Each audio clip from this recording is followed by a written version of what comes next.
Hello students, welcome or welcome back to my YouTube channel. I hope you all are doing well. So students, आज हम BPAG171 unit 4 को discuss करेंगे, disaster profile of India. इसमें हम 3 topic cover करेंगे। सबसे first introduction, second vulnerability profile of India and last natural disaster profile.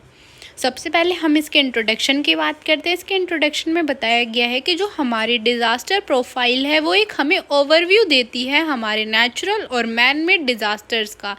ठीक है, ये हमें बताती है कि कहाँ पे हमारे नेचुरल डिज़ास्टर्स आ सकते हैं, मतलब जहाँ पे बहुत ज़्यादा पॉसिबिलिटी है। जैसे कुछ एरियाज़ होते हैं जिसमें क्या है, नेचुरल डिज़ास्टर्स बहुत जल्दी जल्दी आते हैं। ठीक है, इनका एम है, मेन एम है इनका कि कैसे हम उनको कंट्रोल कर सकते हैं। देखो, हम उनको रोक तो नहीं सकते पर उनको कंट्रोल कर सकते हैं और ऐसी कुछ स्ट्रेटजीज़ बना सकते हैं जिससे कि क्या है कि भाई हम पहले से उन चीज़ों के लिए प्रिपेयर रहें और कैसे हम उनके साथ रिस्पॉन्स करना है। नेक्स्ट टॉपिक है वल्नरेबिलिटी प्रोफाइल ऑफ इंडिया। देखो, जो हमारी वल्नरेबिलिटी प्रोफाइल है वो हमें नेचुरल और मैन मेड डिज़ास्टर्स के बारे में बताती है, क्योंकि हमारी जो इंडिया है वो एक बहुत ही वास्ट एंड डाइवर्स कंट्री है। ठीक है, इसमें क्या है कि जो हमारी कंट्री है वो हमारी इन्फ्लुएंस होती हैं जोग्राफिकल फीचर से, सोशो इकोनॉमिक कंडीशन से, पॉपुलेशन डेंसिटी से, इंफ्रास्ट्रक्चर से और क्लाइमेट चेंज से।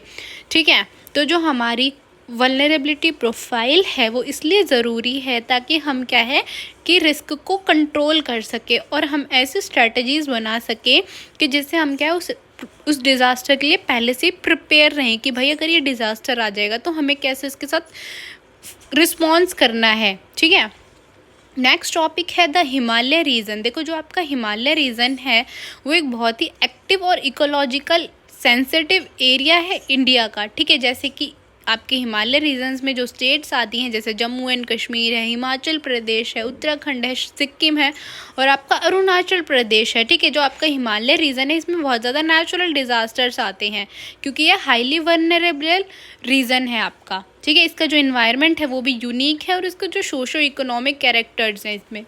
ठीक है, नेक्स्ट टॉपिक है द जेनेटिक प्लेन। देखो, जो आपका गंगा प्लेन है उसको हम जेनेटिक प्लेन भी बोलते हैं क्योंकि ये बहुत ही ज़्यादा फर्टाइल और डेंसली पॉपुलेटेड रीजन है इंडिया का। ठीक है, जैसे कि आपका उत्तर प्रदेश है, बिहार है, वेस्ट बंगाल है और हरियाणा के कुछ पार्ट्स हैं, पंजाब और उत्तराखंड है।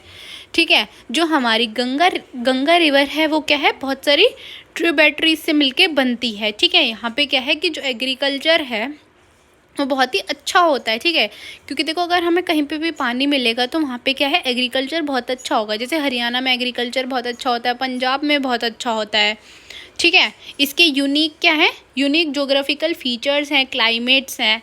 नेक्स्ट टॉपिक है arid and semi arid region. देखो, जो आपके एरिड और सेमी एरिड रीजन्स हैं वो आपके वेस्टर्न एंड सेंट्रल स्टेट्स में आते हैं, जैसे कि आपका राजस्थान, गुजरात, मध्य प्रदेश, महाराष्ट्र, कर्नाटक एंड कुछ अरुणाचल के पार्ट्स और तेलंगाना।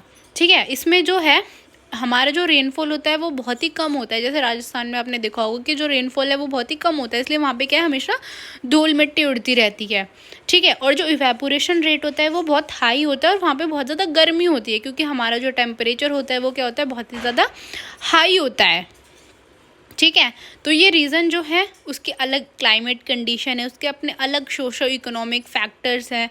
ठीक है, नेक्स्ट टॉपिक है आपका डेक्कन प्लेटू। देखो, जो आपका डेक्कन प्लेटू है उसने क्या है, साउथ इंडिया का जो रीजन है वहाँ पे हमारा डेक्कन प्लेटू है। ठीक है, इसने हमारा महाराष्ट्र, कर्नाटक, आंध्र प्रदेश, तेलंगाना, तमिलनाडु और केरला को कवर किया हुआ है। ठीक है, ये इसकी रेंज है 300 to 900 metres above sea level. ठीक है, तो जो हमारे ईस्टर्न और वेस्टर्न घाट्स हैं वो मतलब कि देखो, जो हमारा डेक्कन प्लेटू है वो स्पेशली जाना जाता है हमारी वॉल्केनिक रॉक फॉर्मेशन के लिए। ठीक है, तो यहाँ पे भी क्या है, बहुत ज़्यादा नेचुरल डिज़ास्टर्स आते हैं क्योंकि ये भी एक वल्नरेबिलिटी प्रोफाइल रीज़न है आपका। ठीक है, नेक्स्ट टॉपिक है आपका वेस्टर्न एंड ईस्टर्न घाट। देखो, जो आपके वेस्टर्न और ईस्टर्न घाट हैं ये दो मेजर्स ऐसे माउंटेन रीजन्स हैं जो कि आपके पैरेलल हैं इंडिया कोस्ट के। ठीक है, इनकी जो डाइवर्सिटी है वो बहुत ही अच्छी है, जो इकोसिस्टम है वो भी बहुत अच्छा है और जो इन्वायरमेंट है वो भी क्या है, बहुत ही अच्छा है। ठीक है, तो देखो इनको भी भाई क्या है कि थोड़ा डर है नेचुरल डिजास्टर्स का, क्योंकि क्लाइमेट क्या है चेंज होता रहता है। अब देखो क्लाइमेट अच्छा है तो ये तो है नहीं कि भाई सर्दी सर्दी रहेगी, गर्मी भी आएंगी, ठीक है। तो यहाँ पे जो हमारे वेस्टर्न और ईस्टर्न घाट है यहाँ पे भी हमें क्या है क्लाइमेट की वजह से नेचुरल डिजास्टर्स आते रहते हैं। नेक्स्ट टॉपिक है कोस्टल रीजन। देखो जो आपका कोस्टल रीजन है वो कवर करता है डिस्टेंस 7,500 किलोमीटर डिस्टेंस को कवर करता है, ठीक है। ये हमारा स्पेशली जाना जाता है कुछ इकोनॉमिक एक्टिविटीज़ की वजह से, जैसे आपके फिशिंग होती है यहाँ पे, एग्रीकल्चर होता है, ठीक है, टूरिज़्म होता है, ठीक है। मतलब जो आपके कोस्टल रीजन है वहाँ पे फिशिंग, एग्रीकल्चर और टूरिज़्म होता है, ठीक है। तो इसकी वजह से हमें क्या इन्वायरमेंट थ्रेट रहते हैं कि भाई हमें ज़्यादा से ज़्यादा वहाँ पे साइक्लोन्स आ जाते हैं, क्योंकि वो ज़्यादा क्या है पानी वाला एरिया है, ठीक है। तो हमारा जो सी लेवल है वो राइज़ हो जाता है, ठीक है। तो वहाँ पे हमें जो साइक्लोन है उसके आने की चांसेस वहाँ पे बहुत ज़्यादा हाई होते हैं। नेक्स्ट टॉपिक है नेचुरल डिज़ास्टर प्रोफाइल। देखो जो आपके नेचुरल डिज़ास्टर्स हैं जैसे आपका अर्थक्वेक है, फ्लड है, ड्रॉट है, साइक्लोन्स हैं, ये देखो नेचुरल हैं, पर कहीं ना कहीं हमारी जो आजकल पॉपुलेशन है वो बहुत ज़्यादा इम्पैक्ट डालती है। मतलब पहले क्या होता था कि बहुत टाइम में हमारे नेचुरल डिज़ास्टर्स आते थे, बट आजकल ह्यूमन एक्टिविटीज़ की वजह से क्या है नेचुरल डिज़ास्टर्स बहुत जल्दी जल्दी आने लग गए हैं, ठीक है। क्योंकि हम क्या है हर चीज़ को ख़राब करने पे लगे हुए हैं। जैसे पॉल्यूशन है उसकी वजह से देखा नहीं आपने कि गर्मियों में भी भाई इतनी ज़्यादा धुंध वुंध सी दिखती है, ठीक है। तो क्या है कि हमारे क्लाइमेट पे बहुत ज़्यादा इफ़ेक्ट पड़ता है हमारी ह्यूमन एक्टिविटीज़ की वजह से। तो इनकी जो मतलब कि जो नेचुरल डिज़ास्टर की फ्रीक्वेंसी है वो बहुत ही ज़्यादा हाई हो चुकी है। तो आपका नेक्स्ट टॉपिक है अर्थक्वेक। देखो जैसे सबको पता है कि अर्थक्वेक हमारा एक सडन इवेंट है जो कभी भी हैपन हो सकता है, ठीक है। जो हमारे टेक्टोनिक प्लेट्स हैं उनकी मूवमेंट की वजह से अर्थक्वेक आता है, ठीक है। जो अर्थक्वेक है उसकी वजह से हमारी प्रॉपर्टी ख़राब होती है, बहुत सारे लोगों की लाइफ चली जाती है, ठीक है। हमारा इंफ्रास्ट्रक्चर भी डैमेज होता है, ठीक है। नेक्स्ट टॉपिक है आपका सुनामी। देखो सुनामी क्यों आती है, जब हमारी जो मैसिव अमाउंट में जो वाटर है उसमें डिस्प्लेसमेंट होती है। मतलब कि फॉर एग्जांपल बहुत ज़्यादा पानी है, अगर उसमें कोई भी बहुत ज़्यादा मूवमेंट होएगी तो वो पानी क्या है वहाँ से बाहर निकल जाएगा। अगर वो बाहर निकल गया तो वो क्या है हर चीज़ को डैमेज करेगा। मतलब कि भाई अगर घरों में लोग रह रहे हैं तो वहाँ पे भी वो पानी चला जाएगा, ठीक है। तो लोगों को इस वजह से दिक्कत होगी, हमारा इंफ्रास्ट्रक्चर ख़राब हो जाएगा, ठीक है। नेक्स्ट टॉपिक है लैंडस्लाइड। देखो लैंडस्लाइड क्यों आती है, लैंडस्लाइड्स मूवमेंट ऑफ रॉक्स की वजह से आती है, ठीक है। तो लैंडस्लाइड्स आने की वजह से हमारे क्या है रेनफॉल भी हो सकता है, हमारे अर्थक्वेक भी आ सकता है, वॉल्केनिक एक्टिविटीज़ भी हो सकती है। स्पेशली हिली और माउंटेन्स रीजन्स में आते हैं ये सब, ठीक है। इसकी वजह से हमारा इंफ्रास्ट्रक्चर ख़राब होता है, हमारा ट्रांसपोर्ट ख़राब होता है, बहुत सारे लोगों की लाइफ भी चली जाती है। ये लैंडस्लाइड्स जो है मोस्टली मानसून सीजन में आते हैं हैवी रेन की वजह से, ठीक है। तो जब हमारी रॉक की, अर्थ की या डब्रिस की क्या है मूवमेंट्स होती है तो उसकी वजह से लैंडस्लाइड्स होते हैं, ठीक है। देखो लैंडस्लाइड्स मतलब बेसिकली मैं आपको बताऊं जब बहुत ज़्यादा बारिश होती है, ठीक है, हैवी बहुत बहुत तेज़ बारिश हो रही है, आपने देखा होगा जैसे बारिश में भाई बहुत बड़े बड़े जो पेड़ होते हैं वे गिर जाते हैं, ठीक है। तो हैवी रेनफॉल होता है तो उसकी वजह से क्या है कि बहुत ज़्यादा हमारी प्रॉपर्टी को, हमारे इंफ्रास्ट्रक्चर को क्या है डैमेज पहुंचता है। नेक्स्ट टॉपिक है फ्लड। देखो फ्लड भी हमारा एक नेचुरल डिज़ास्टर है। फ्लड क्या होता है, एक तरह बाढ़ आ जाना, ठीक है। मतलब जब हमारा जो नॉर्मल लेवल है पानी का जब उससे वो क्रॉस हो जाता है तो वो क्या है फ्लड में कन्वर्ट हो जाता है, ठीक है। तो इसकी वजह से क्या है कि हमारा जो पानी है उसका ओवरफ्लो हो जाता है, ठीक है। ये स्पेशली मानसून सीजन में होता है, इसकी वजह से हमारा एग्रीकल्चर ख़राब हो जाता है, हमारी प्रॉपर्टी ख़राब हो जाती है और हमारा इंफ्रास्ट्रक्चर ख़राब हो जाता है। देखो बेसिकली फ्लड भी हमारा मानसून सीजन में आता है जब ओवरफ्लो हो जाता है पानी का उस वजह से, तो ये सबसे ज़्यादा हमारे एग्रीकल्चर को नुकसान पहुँचता है। अगर देखो हमारी कंट्री में अगर एग्रीकल्चर को नुकसान पहुँचेगा, क्योंकि आपको पता है कि भाई ज़्यादातर लोग क्या है एग्रीकल्चर पे डिपेंड है, अगर वही ख़राब हो गया तो सबसे पहले तो भाई लोगों को खाना कहाँ से मिलेगा, ठीक है। दूसरी बात जो एग्रीकल्चर पे डिपेंड है उनका घर कैसे चलेगा, ठीक है। नेक्स्ट टॉपिक है आपका साइक्लोन्स। देखो जो साइक्लोन्स होते हैं वो ट्रॉपिकल स्टॉर्म्स होते हैं, जो वार्म वाटर होता है ना आपका उसकी वजह से क्या है साइक्लोन्स आते हैं। हैवी रेन की वजह से, स्ट्रॉन्ग विंड्स की वजह से साइक्लोन आ जाते हैं। ये भी आपका एक नेचुरल डिज़ास्टर है इंडिया में।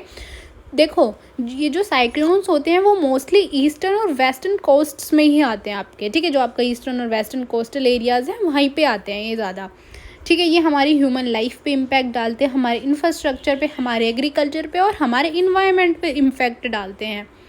नेक्स्ट टॉपिक है आपका ड्रॉट। देखो ड्रॉट होता है, ड्रॉट जब होता है जब हमारा जो एवरेज लेवल है, एक वाटर एवरेज लेवल है एक रेनफॉल का, उस लेवल को जब क्रॉस नहीं कर पाता, मतलब देखो कहीं पे फॉर एग्जांपल 2% बारिश होती है, ठीक है, और हमने एक एवरेज लेवल सेट करा है कि 5% होनी चाहिए, तो ये क्या है कि 5% नहीं हो रही है तो वहाँ पे क्या है, सूखा पड़ जाएगा। अब देखो 2% पानी से तो वहाँ काम नहीं चलेगा जहाँ पे आपको 5% पानी चाहिए, ठीक है, तो क्या है वहाँ पे सूखा पड़ जाता है, ठीक है। इस वजह से लोगों को बहुत दिक्कत होती है, इन्वायरमेंट को बहुत दिक्कत होती है, वहाँ पे जो वाटर मैनेजमेंट का सिस्टम है वो बड़ा ही ख़राब हो जाता है, ठीक है। एग्रीकल्चर को बहुत ज़्यादा नुकसान पहुँचता है। नेक्स्ट एंड लास्ट टॉपिक है आपका heat waves and cold waves. देखो हीट वेव्स जब चलती हैं जब हमारा जो टेम्परेचर है वो बहुत ही हाई हो जाता है, ठीक है, और जो हमारी कोल्ड वेव्स हैं वो जब चलती हैं जब हमारा जो टेम्परेचर है वो बहुत ही कम हो जाता है, मतलब एक एवरेज लेवल टेम्परेचर से भी और ज़्यादा कम हो जाता है। तो देखो जब हमारा जनवरी या फिर दिसंबर होता है तो उस टाइम बहुत ज़्यादा क्या है, ठंडी हवाएं चलती हैं, ठीक है, तो मतलब जो टेम्परेचर होता है वो क्या है, माइनस में आ जाता है उस टाइम, तो इस वजह से क्या है कि आपको कोल्ड वेव्स महसूस होती हैं। और गर्मियों में सेम जैसे मई जून में जो आपका टेम्परेचर है वो कितना ज़्यादा हाई हो जाता है, तो इस वजह से क्या है, हीट वेव्स चलती हैं, ठीक है। तो मतलब देखो ये नुकसान पहुंचाती है, हमारी ह्यूमन हेल्थ पे भी बहुत ज़्यादा इम्पैक्ट डालती हैं, एग्रीकल्चर पे भी बहुत ज़्यादा इम्पैक्ट डालती हैं, क्योंकि देखो एग्रीकल्चर को क्या है कि इतनी ज़्यादा गर्मी की ज़रूरत नहीं है जितनी उस टाइम उनको मिलती है, तो हमारी जो फसल है वो क्या हो जाती है, ख़राब हो जाती है, हमारा इंफ्रास्ट्रक्चर ख़राब हो जाता है, ठीक है, हमारा इन्वायरमेंट ख़राब हो जाता है, ठीक है। तो ये हमारे क्लाइमेट पे भी बहुत ज़्यादा इम्पैक्ट डालते हैं। आई होप कि आपको यूनिट समझ आई होगी। अगर फिर भी आपको कोई डाउट है तो आप मेरे से कमेंट्स में पूछ सकते हैं। और देखो आपको ना सबसे इम्पॉर्टेंट है, जैसे सुनामी का मेन कारण पता होना चाहिए, अर्थक्वेक का मेन कारण पता होना चाहिए कि भाई अर्थक्वेक किस वजह से आता है, ठीक है, किस किस चीज़ को डैमेज पहुंचता है अर्थक्वेक की वजह से, हीट वेव्स क्यों आती हैं, कोल्ड वेव्स क्यों आती हैं, तो आपको इनका मेन रीज़न पता होना चाहिए और ये पता होना चाहिए कि भाई क्यों ये किन किन चीज़ों को नुकसान करती हैं, ठीक है। तो आप इसी को क्या है कि अपने आंसर में थोड़ा एलेबोरेट करके आप लिख सकते हो, ठीक है। आई होप कि आपको यूनिट समझ आई होगी, ठीक है। आप इसको ज़्यादा से ज़्यादा अपने फ्रेंड्स के साथ शेयर करें एंड मेरे चैनल को सब्सक्राइब करें and thank you for watching.